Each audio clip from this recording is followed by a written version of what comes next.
Williams broadcast live nange Williams nkwaniriza ne mu kiseera kino kwebaza emirimu gyonna gy'otuusaako engalo webale tugoberera webale kuteekangayo budde n'osharinga n'ogabana naffe abamugenda an extra mile of sending us tips of stories that you feel we have to talk about. Thank you very much. We appreciate our news reporters in Nasoro, Shamimu, Kolo, Berarika, and Chasmusoke, California.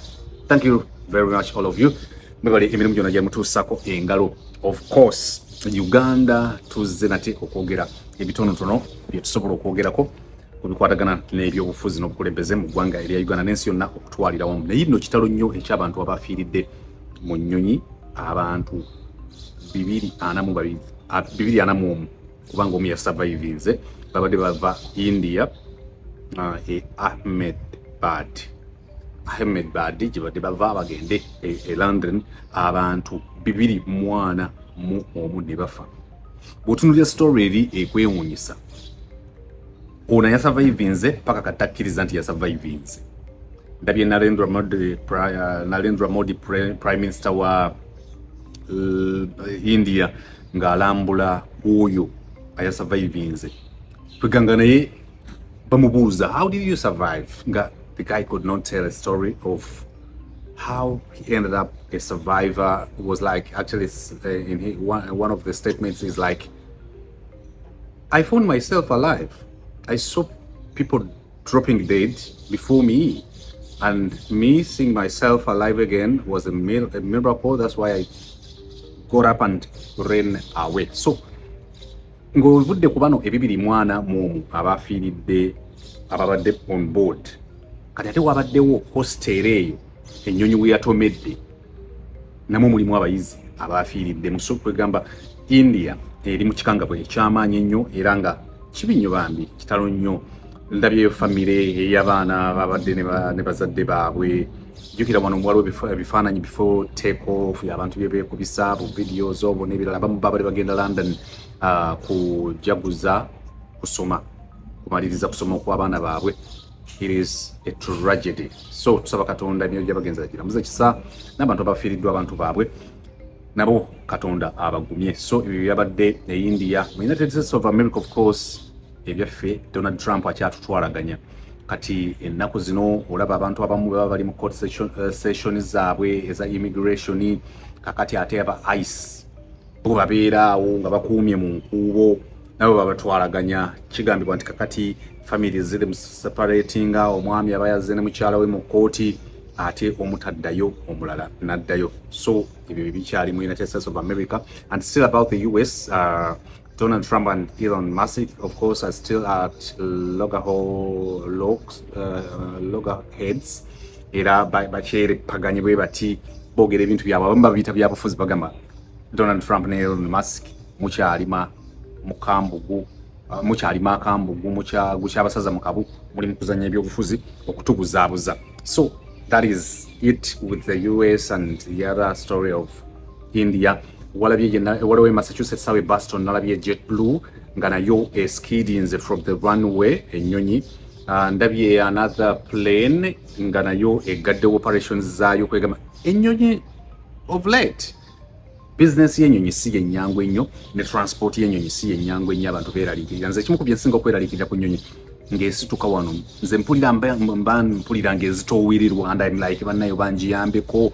So India yabadde esituka bweti, and miraculously someone was filming and was able to zoom in and out.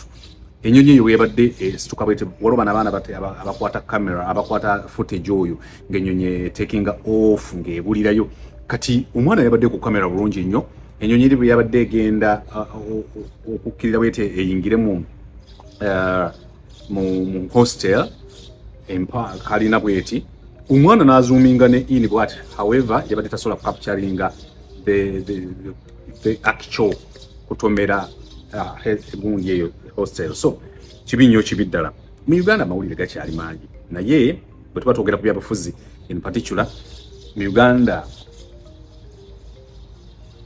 tuli mu kabbinkano.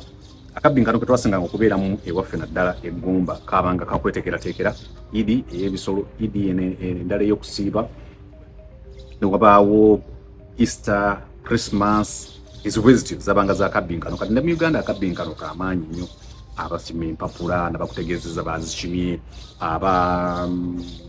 abakola ki abazizaayo delegates conference negenda national executive committee nerondebwa His Excellency Robert Kyagulanyi still stands as the president of the National Unity Platform. The Secretary General remained David Lewis Rubongoya.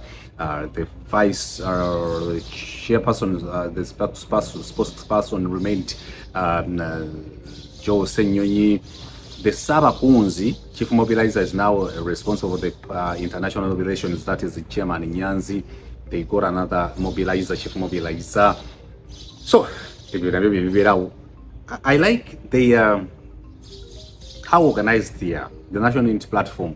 They are trying their level best to harness, to utilize the digital platforms, the online platforms, to tell us, to give us information and news about whatever transpires at the National Unity Platform in Kavule, both in Kavule and in Kamoja at their leadership training center, which is good, especially these days. People no longer wait for the mainstream news stories or channels to give them stories, and it is a good thing to say that the National Unity Platform is able to always keep feeding us with the news of whatever takes place at their headquarters and with whatever activity takes place on their side.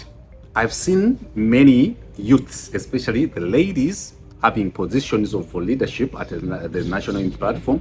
I have seen the youth also taking center stage at the forefront, which is good also. The National Unity Platform has layers of progress. They are at a stage of building their political party. Another level is of removing a dictator. Also getting ready for the 2026 general elections.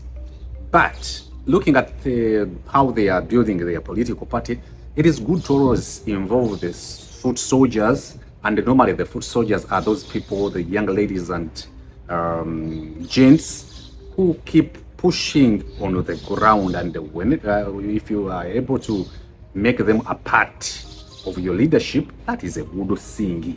Yes, that's good. That is good.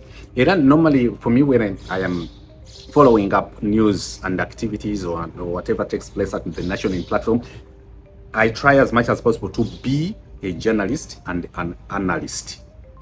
How do they drive their staff in vis-a-vis the political parties who have been in play or at play, the likes of FDC, the DP, NRM, and UPC, and others. So mbagubirira nnyo okulaba how they run their staff, and good thing about what they have done so far is involving the youth, the women in leadership at the National Unity Platform. I saw a video not what I said though.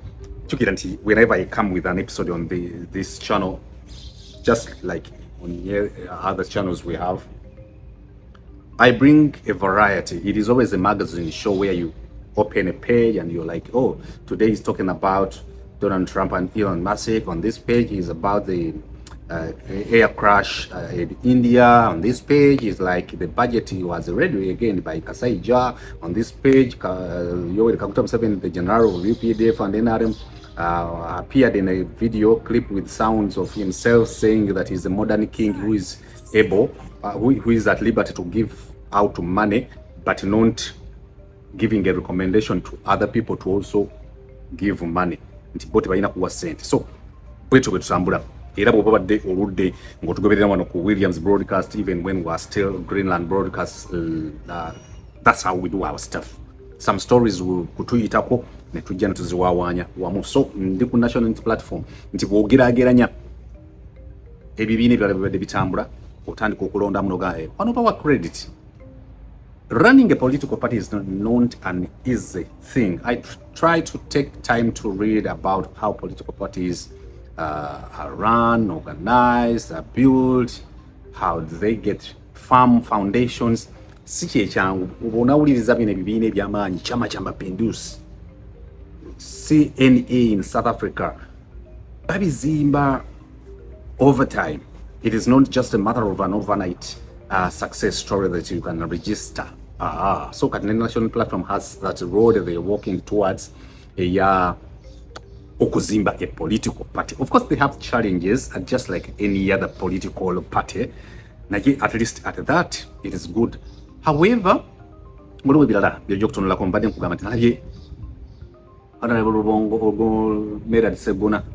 a week ago said after the 2 terms of His Excellency Robert Kyagulanyi as the leader, Segona is ready to take over.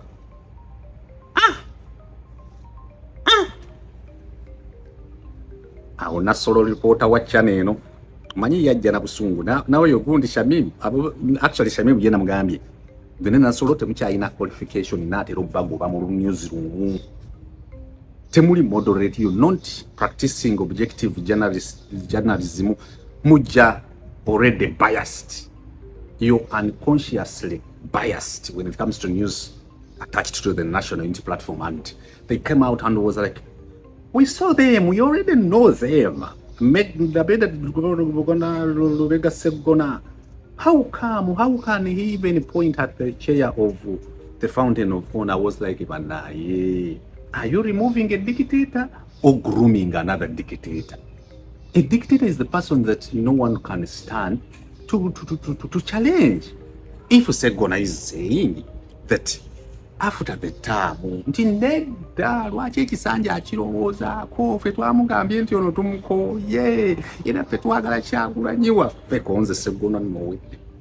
but away from my newsroom people, Princess Mimi and Nasol, because at least on this one I've not heard from Monica. There are 3 ladies as news reporters. I have sub-editors called Bererica and Charles Musoke, California. They are sub-editors.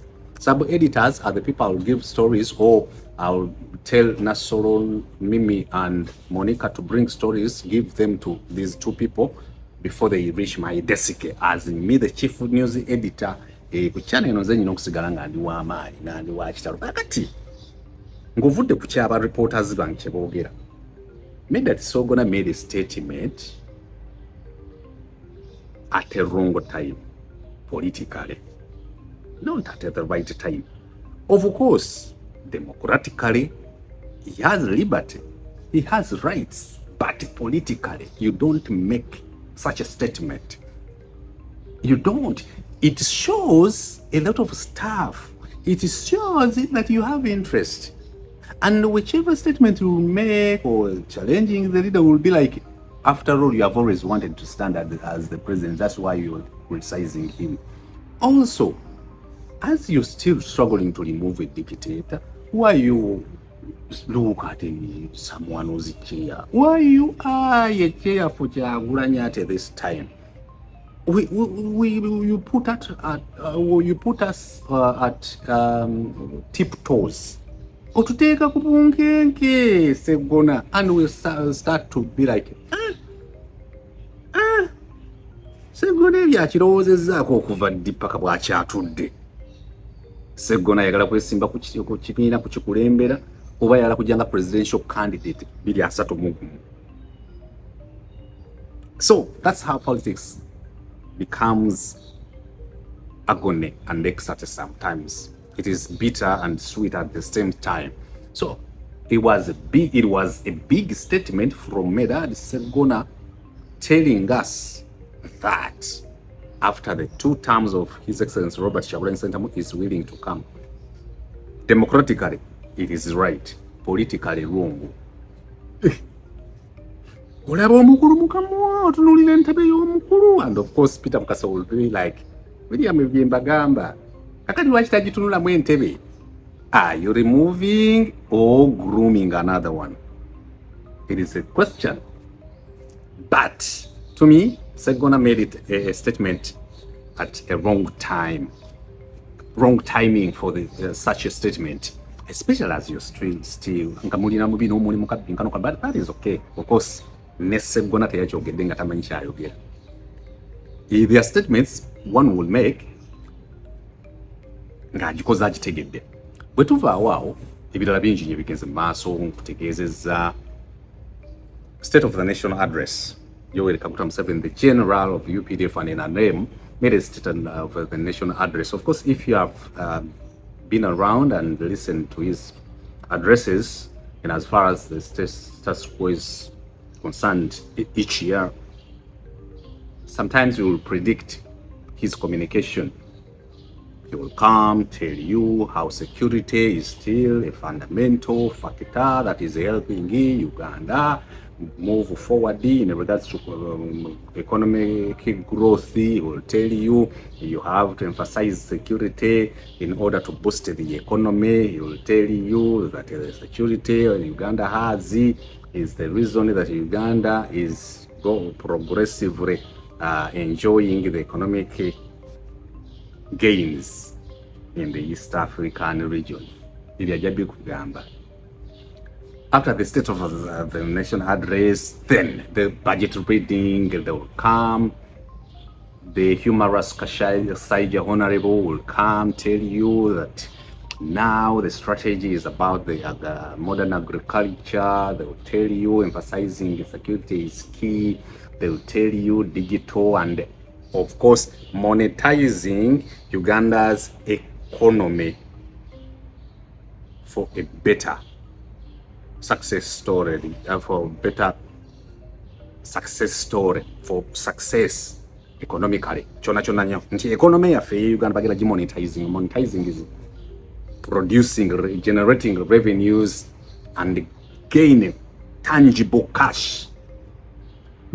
Of course, bwogenda mu budget ino gitunulira 2017 na 8 na 9 mu 2 paka 5 definitely ojo kulabanga zifaanagana size zili zateekanga nnyo ku bunkenke. Tekitegeeza nti wabaawo budget bizikyakola oba oli awo bibina ezijja okukola, then ahead you will expect a supplementary or a series of supplementary budgets to accentuate, to emphasize this very one.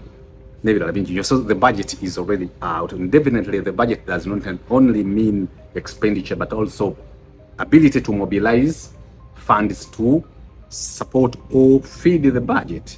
Yes, we said everything all about to budget about the expenditure alone, but budget is just tema where you expect to get money.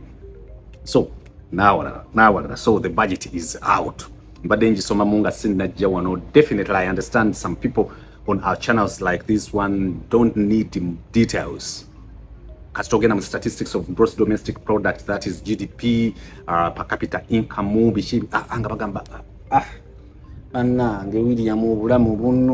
don't go into the statistical progressions of the budget. Just tell us that the budget was read. Yes, it was read, and the humorous Kasaija Honorable did his work again. Also, ngoberede abantu feedback yabo about the budget is the same thing. People bagamba era tufuna kye tujja kufuna mu era, and indeed omuntu wa bulijjo tatera kufuna mu waliwo ensonga eno gy'olaba ya express penalty system ey'oku nguudo eyo gye bayimirizzamu until July. Minister of Works and Transport Mucheno Katumba Wamala yagiyimizzamu ne ttiimu ye. Kati yeeyo bye bimu ku nsobi ezijja ne tuzikola nga biseera bya budget obanga budget enaasomwa kati yazze neeraga ng'ena generating sente nnyingi nnyo, but with a lot of challenges and mistakes ng'etandika na butandisi.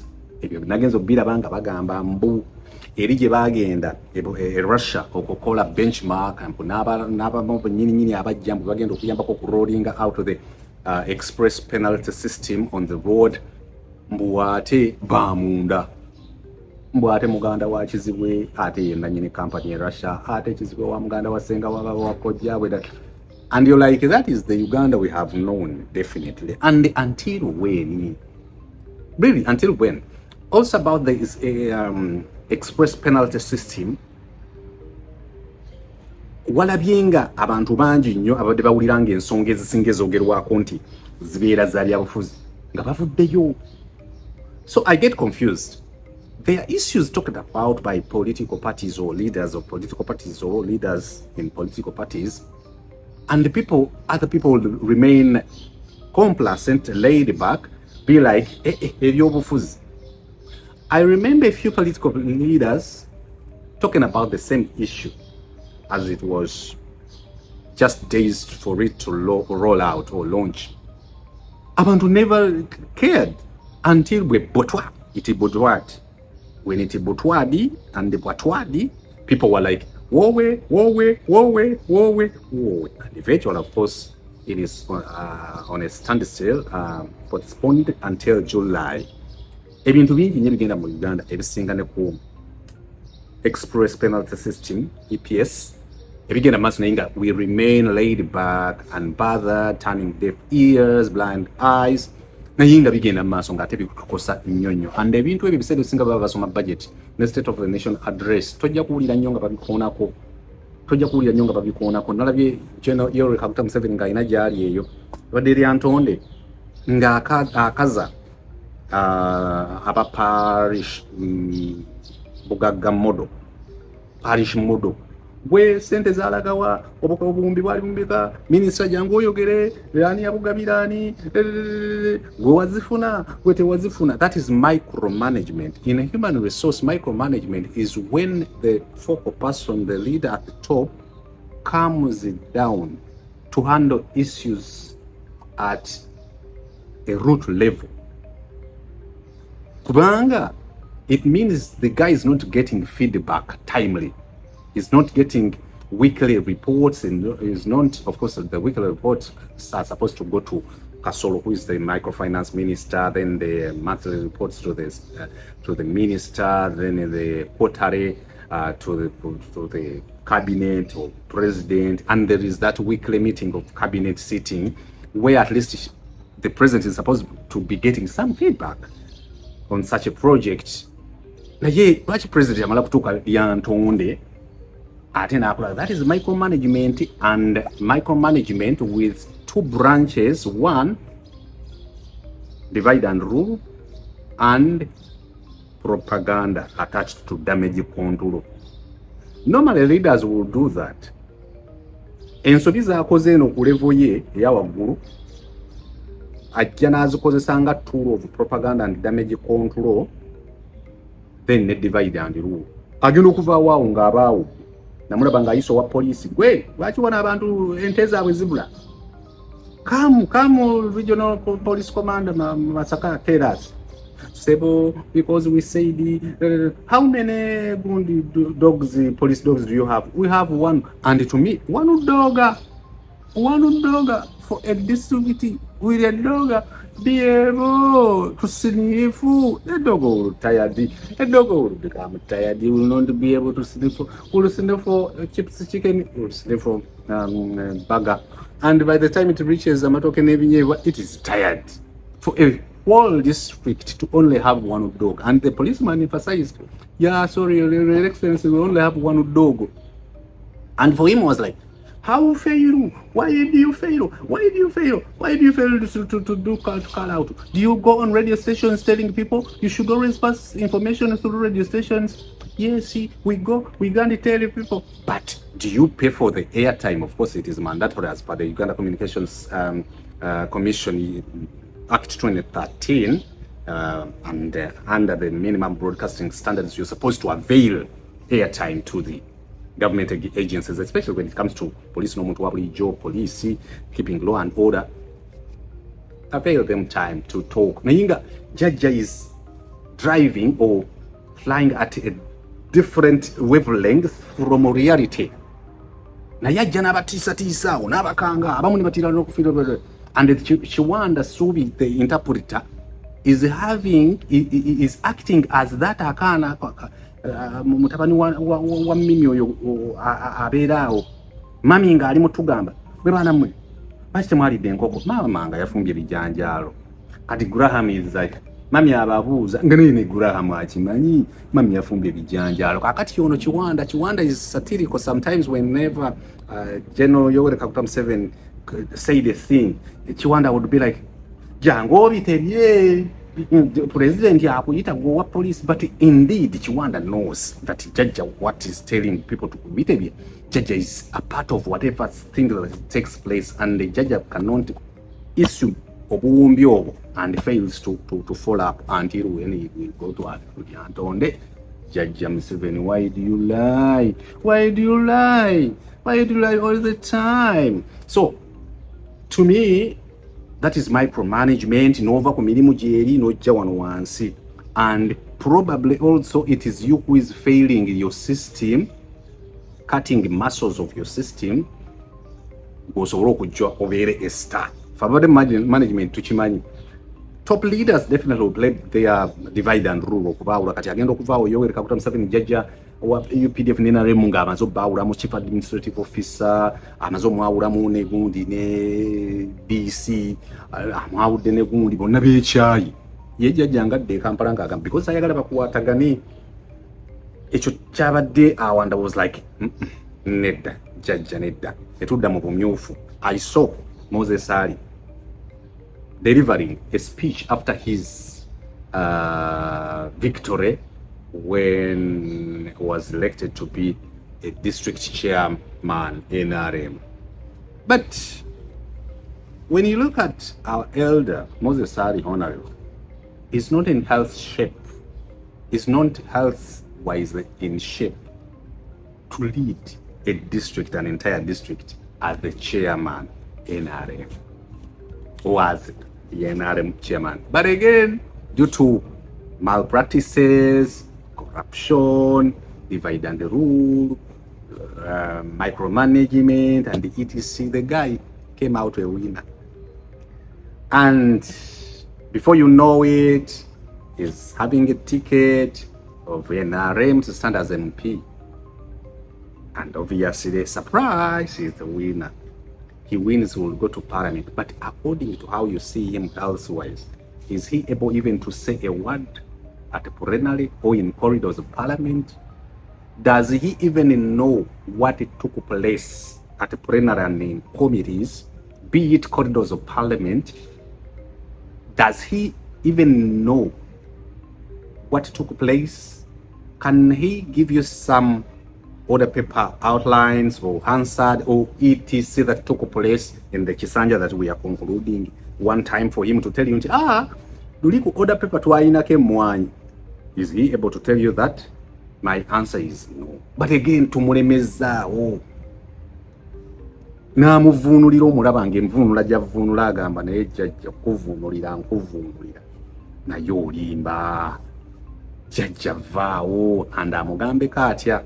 The guy has kwacha, faranga, naira, rand, dollar, pesa, Europe.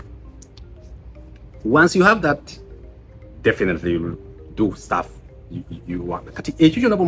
Build up, you look at how the Democratic Front of Mathias Mpuuga is running, the EP Ecological Party of Honorable Muhammad Nsereko, you see national platform, and you're like, these people are too many. There are many. How come they cannot remove corruption out of Uganda? How come they cannot kick nepotism out of Uganda? How come? With all the political parties, with all the leaders, with all the talk shows on radio and TV, how come up to right now we are failing to remove corruption? Because the reason they are kicking away Yoweri Kaguta Museveni, the general, some of the reasons the guy is kicked out or being kicked out of people planning to put him away is obuli bwenguzi obubbi obulyake. But lwaki amamesa amangi obunnya bugaanyi obwerimira? Ekyo nakyo kibuuzo omuntu yasobola okubuuza n'akizza wali. We are towards 2026. I was listening to a story of Jajja Yoweri Kaguta Museveni of the NRM and UPDF. Normally when I'm putting an episode, streaming, I'll tell you a story about you people to understand the Jajja better than you have known him. There is a story of Jajja and Kaida. There was a guy telling it on UG Update. The guy was like, they the same goal of removing Obote too. They started fighting. The strategy and goal, objective, name it, of Yoweri Kaguta Museveni was a gradual process in regards to removing Obote. And at that time, Yoweri Kaguta Museveni was still a defense minister under the Obote regime. And of course, he had been also a part of all commissions that selected the Mwangas, the Lazy, the Binaisas. So the guy had stayed long enough to know how the politics moved over Uganda. So Kayiira is like, I want to remove a dictator. Museveni is also willing to remove a dictator. Kayiira needs a coup. It's like, I want to just overturn the government. And Museveni is like, no, let it be a gradual process. Let us organically take the dictator away. I want to tell you how patient the guy is, especially when you plan to remove him. And I'm just telling you that story to attach to the reality that the guy has put in a place of okutuvuga n'atujja eri paka ku myaka ana n'atutuusa ku kubanga olwaleero Nsereko alina ekibiina ne Mpuuga alina ekibiina ne Kyagulanyi alina ekibiina nga tebasobola kwegatta basatu. Mulokolo okitegeera onakuba engalo oba tulinde ku mmande. So the Jajja was a strategy of organic progress, gradual progress, okujjako Yoweri Kaguta Museveni is here, and there is Kayiira who wants to go better.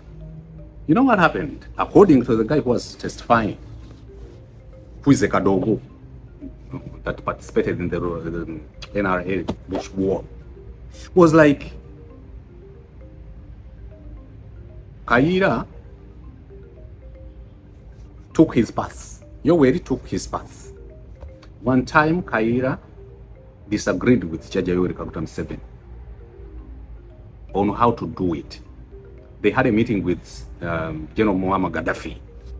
General Muhammad Gaddafi sat with Kayiira, and Yoweri Kaguta Museveni agreed to give them equipment, machinery, machines.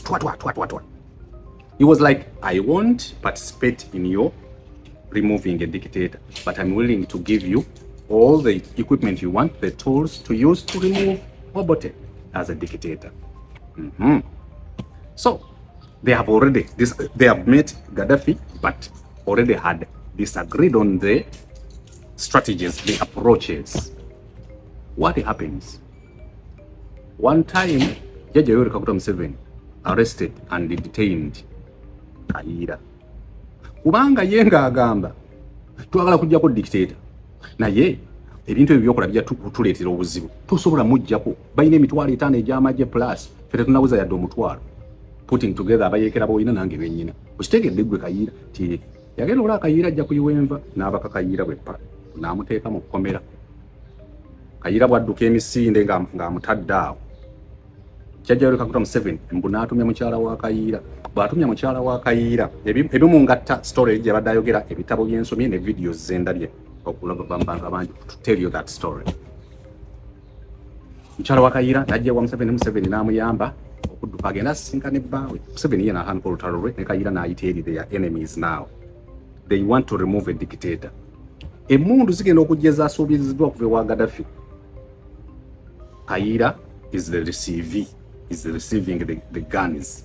After receiving the equipment, all types of manya RPGs and everything, instead of Kayiira governing with the Yoweri Kaguta Museveni, because they were together in the meeting with Gaddafi where they got that offer from Gaddafi. The guy got a Shiraira and with equipment. Mbu agende mu lubiri akuba olubiri gwajjeko Museveni manya jjeko Obote. Stories no bozuwuliriza nzikunyumiza nawe otegeere nti removing a dictator ebeera mu stories ezisesa. Mbu Kayiira n'agenda mbu akuba olubiri akube mashingi ajjeko Obote ne bakuba mbu Kayiira ne bakuba Kayiira ba Museveni bali luweero baba bali awo Kayiira bamudduse emisinde ajja atambula n'ekimotoka kye kifiire eyo aba Museveni bajja bamuyambako okutereeza ekimotoka n'okuggyako equipment. They had a meeting. Leaders in church, leaders in Buganda, Busoga, elsewhere had a meeting, planned a meeting for the two to agree. Kayiira, you want to remove Obote, not so? It is so. Yoweri Kaguta Museveni, you want to remove Obote, yes. Why don't you guys come together? That's when they told the elders that Judge Museveni said, Kayiira, you're here. My brother Kayiira is here. Let him tell you the reason that's why we are not together. Kayiira was like, the reason that's why we are not here, Yoweri Kaguta Museveni knows. He raped my wife. Raping his wife, you remember when I told you that General Yoweri Kaguta Museveni invited Kayiira's wife when Kayiira had run away to plan for them to meet the father of the children and the husband. Kati bwabayita nabagamba mugende sinkana omwami kati ye Kayiira nanyiga nagamba okugamba on top of bile byokwawukana kwabwe mu strategies zaabwe nagamba olabika wakozesa ne mukyala wange. Then General Yoweri Kaguta Museveni tells the story of course that one cannot happen here. But the issue as to why we're not at the same page is that this one wants to do stuff hurriedly, and for me, I'm strategically, organically progressing gradually towards the goal that we're looking at.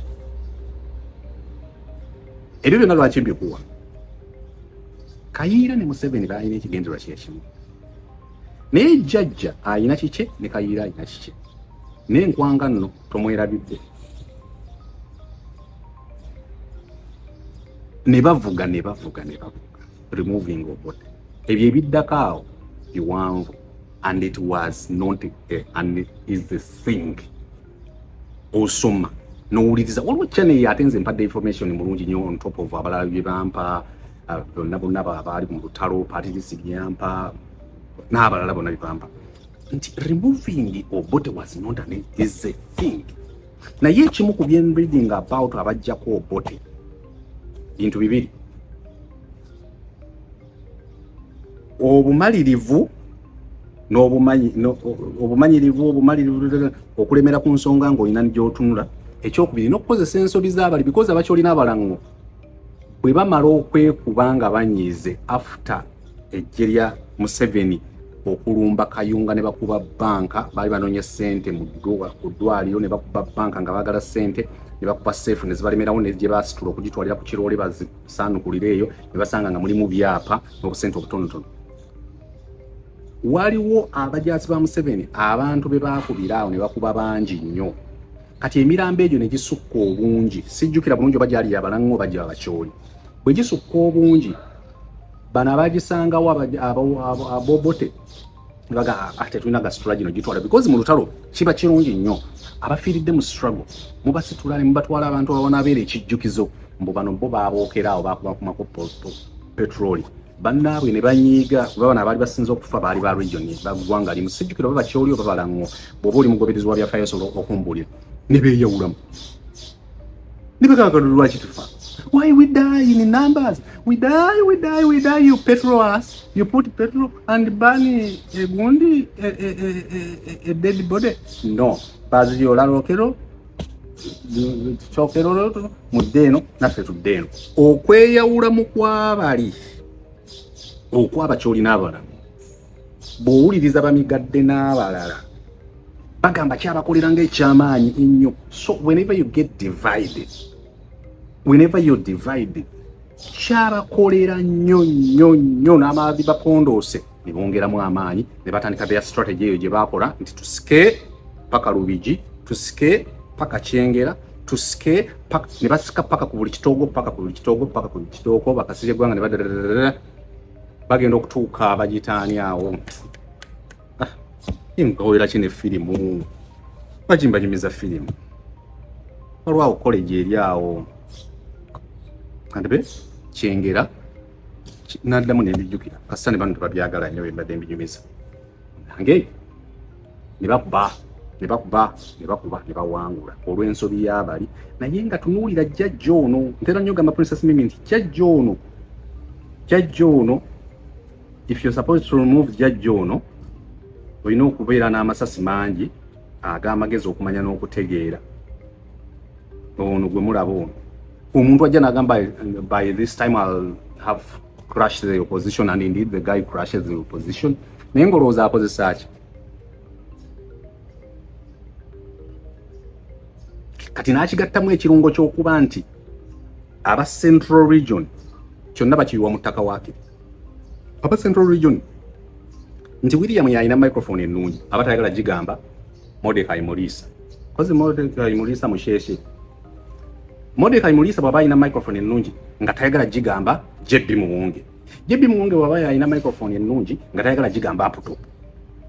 So nga ate William gwe gamba Mordecai Mulisa nti road sponsor ekola bweti, kano ka monitor gundi kakola bwe kati, ne kano ka GDI kakola bwe kati, so that muli bangi abakola online.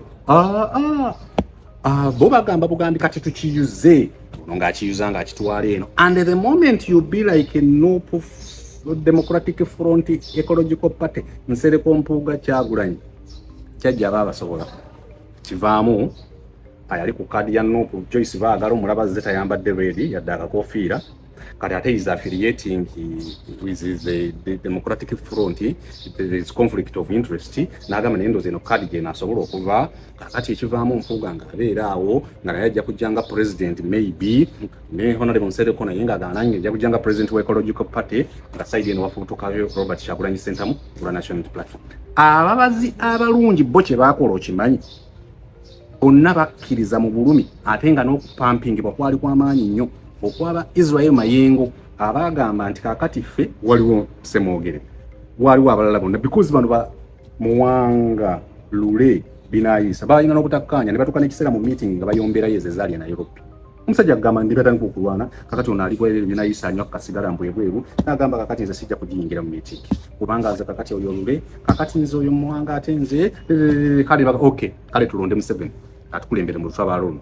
Eventually the guy is ali mu position akalungi ne bamuwa olwo basemwogerera ababbiddwa obululu tebafunye n'abalala bonna Museveni is andi bano bonna boolaba ba genocide ba geno Mugenzi mwerabidde oyo gwe baakubira Rwanda nga bakaddayo kuwamba bano abalala bakagame olimba netegeeza Rwigema ne bajja bakuŋŋaanya abaana baabwe bonna baali basomye ne baleeta Banyagundi Banyabesigye ne baleeta abantu baabwe. Yes, baali tebasobola nnyo at some point bagamba nti n'abamu bagenda ne bafuna effort n'abalala babaleeta olutalo ne lubalema eno ne batandika okukozesa abaali mu Buganda kuba be baali basobola okukola ogw'obutujju okugenda ne bakuba ne badduka nti kubanga ajjanga omwana gwe badde omanyi asome ekkololo n'akuba nga tomusuubira nga bali abavudde mu Western kyali kijja kuba kizibu kubanga ennyindo zaabwe nga ziringa nga za Williams nga kiba kizibu nnyo but baali bumu kyenjagala okugjayo ekirungi baali mumu bakunyumiza Yoweri Kaguta Museveni ow'olutalo nga obumu buno bukola kinene nnyo kakati ffe naffe tulaba abantu baffe bagamba nabo bali mu lutalo. The moment you're having Democratic Front, you're having the ecological part of Muhammad Nsereko, and yet you had the National Platform. At some point, there was a Democratic Party which claims to have been a Uganda and the Catholic Church Party. There is an FDC somewhere, and you're removing only one person. And up to now, the guy is still Kunywa Amate. It means there is an issue of Kweya Uramu, and that Kweya Uramu, the other guys capitalizing on that. The judge Yoweri Kaguta Museveni asinzira ku ekyo ekyokumanya nti bano tebamanyi kubeera bumu andi baagala nnyo wano. I've read about Idi Amin Dada. I've tried to follow up on how and what exactly Idi Amin Dada did in as far as building infrastructure is concerned. I believe he might have had issues security-wise, but with to do with the patriotism and the infrastructure build-up, Idi Amin Dada tuyinza okuba tetunnamufu. Security-wise, his staff is wanting and worrying. Waliwo ebibulamu ate waliwo ebitiisa nti Idi Amin yali mwangu, but on top of that osoka n'omubalirira n'ogamba nti ono omusajja yagenda wa bw'atuuka ebudaaki asanga kinti alaba ente eziri omuddo n'abuuza ezo zivaamu amata sente meka nti bwega yeetaaga kyo zitwala e Uganda nti kyetaagisa kino tugende mu minisita genda oyogere naabo nti ente tuzifunye basobola otuguza ente obungi bwe buti naye tuzitwala tutya nti kyetaagisa nnyonyi tetuzirina ekkolero kyekisobola otukolera nnyonyi 14 tutwale ente ezo nosobolaaya e Uganda bwe tumaze zituusa e Uganda kyetaagisa ki nti nyingi nnyo zeetaaga faamu kakati faamu za gavumenti n'egindi mutwaleyo ente ezo nti tumaze ozikola kakati gavumenti amata mufuna gabwere nti galina kuba gakutundiwa at some point basanze obuzibu tebalina nnyonyi tukwate ennyonyi ziri ze twaggyemu emiti okuleeteramu ente ennyonyi ezo ze ziba zifuuka airline ya Uganda eyo tabeera jjajjanga Amin era mu abaana abato the generations olina okusoma stretch your muscles beyond elasticity okusoma kutegeera abantu bano baffe balina bano kye batukuba ki ambule blanket ekya obote mubi Amin mubi but also read behind those stories of Amin mubi and obote mubi okutegeera bagayi bano balinayo ebirungi yes atudde mu meeting bamugambye bali mu debating presidents debating university y'obusiraamu tugitwalewa n'abagamba tusalemu Africa bwe tuti wakati mu equator amawanga g'obusiraamu gonna gali wansi gayina universities Uganda yetayina university y'obusiraamu mugimpe wange IU nejja ng'erina nakusomeseza abaana bwereere okutuukira ddala bo abayaaye b'e Uganda batandika okusomeseza abaana ssente bali bo ne bawithdrawinga ssente ze baali batuwa n'abanga mobilizing that tufunye university y'obusiraamu tusomeseza abaana obwereere kii bannaye president waba atuuse okusula ejjinja agenda kusulawa nti ajja kusulanga mu hoteri eriwaawo ate tumufunirawo ekifo nti atwetaaga state lodges ebintu bingi ono nno nga wafefobi nga batera okubolwali bw'omutunuulira ennyo infrastructure yaliwo ng'olaba yali mulungi nnyo ng'ekizibu kyabwe kiyinza okuba oba kya security ebyo nabyo biri subject to public scrutiny. You can give us information in the comment section of what exactly took place. Is Amin bad to an extent of what we get as news from the likes of Jaja Museveni, or it is exaggerated or augmented to an extent of making us fear him more even when he's dead? Nti omusajja najja n'akola ebyo byonna nti bw'ogatta ebbanga ettono lye baafugira n'ebyo baasobola okukola. And on top of that, as this video is ending, olutalo lwa Luweero ne lubikuba byonna. Kakati olutalo lwa Luweero mwebalo tununula naye mwabizzaawo. This time you have many ministers, you have many MPs, name a message man that was been a. And here we come, gearing towards the 2026 general elections, but predictably, you can say that until God intervenes and giving us a new chapter probably, but you'll see a lot of stuff you can predict, arrests, brutality of the two operatives. You'll see some statements for them from the Electoral Commission of Vanange, Kakati roadmap, because and on the ground it will be totally different. Whatever the candidate bajja kuyuliza empali, ija kuyingira mu kalulu, kakati awo internet ejja kuvaako, kakati awo abantu bajja basiba, abali mu makomero already bajja kudda bwa musanvu, then awo Kyagulanyi bajja mukwata bamusibire emagere. Hey, am I being a political prophet of doom? No, I'm not a sadist, but a person who is realistic until you prove me otherwise. Or wrong. Kakati Kyagulanyi bamukwatirako ewuwe awo, kakati awo bali bategere patwa abamilitale bayite mu gundi awo, kati awo ojja kukatonda nga yanajja n'agamba nze ndayiza kati naye bwe kitaabe ekyo era n'abawangudde ajja kulayizibwa.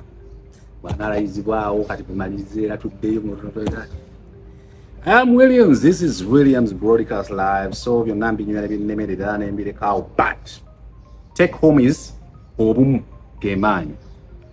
Hypocrisy, obunanfuusi, bubi tebuli moving a dictator. Selfishness teri moving a dictator. Okulowooza nti everyone will be a leader at the same level at the other, tebuli moving a dictator. Kkiriza nti commander in chief y'ono.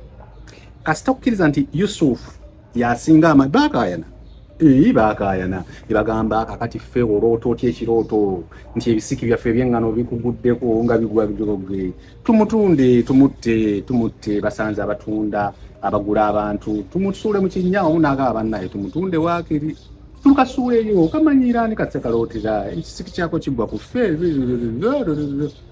bakatunze kagenze paka Misiri ng'enjala eryoka eruma empuuta zino zirawubeni yazigusiza mu maaso ga sekalootera ng'atudde bw'ati nakakale tobafaako tebamanyi kye bakola biwa emmere bisinga ebinnyo bya bbulu. Mu kikolo kya Yese baali beetaaga omuntu agenda okulwana olutalo ewa Yese bebatandika okugamba ono Katonda nagaasi oyo ono Katonda si ono newaliwo nakali akalala kensigazaayo bebana bano matokabuwina nsi okujjako waliwo akalala okabunye n'obusa basiro bajjayo Dawudi munenga janga bana abalala bonna bagamba bannaye akaana ka ani yakagamba munaye kakagamba munezi gola banna kuba eddubu nali ntende za taata manya nenkuba eddubu nga Katonda takawa amaanyi awo tekakuba Goliath mama kwakwata ejjinja lye kaliteekayo. Let us look at Samuel teyalowoozebwako nti eri bwana baavudde obwakabona nti Samuel yanadda ku kyali kisoboka naawe kubanga eri ekisooka ebizibu ebyali bimulemesezza byali byetaaga omuntu omulala naggwa nagenda okujja waabeere nga w'amaanyi nnyo.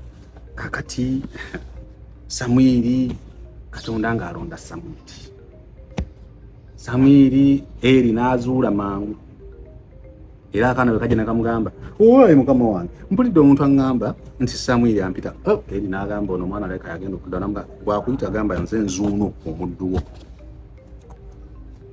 That's how Samuel became. Awaliwo abantu abazze nga bajja like that nga sigwosuubira. That is the Museveni of those days. That is the Amin of those days. Bwetebereza ng'obadde kunaawe togigenderedde kunejjako obote ng'ali gye yali agenza okugenda. Waliwo omukyala bamuyitaani Amin gwe yakwanira ng'amusanze ku Silver Spring ebbunga. Nalaba story eyo ne Kazibwe Bashir Mbazire. Omukyala ng'agamba nze nali ndi muzinyi w'amazina ku Silver Spring kati Amin bw'ajjanga commander in chief kati n'atuma munne musajja yaani ngenda nkaddiwa nkaddiye nno Mariamungu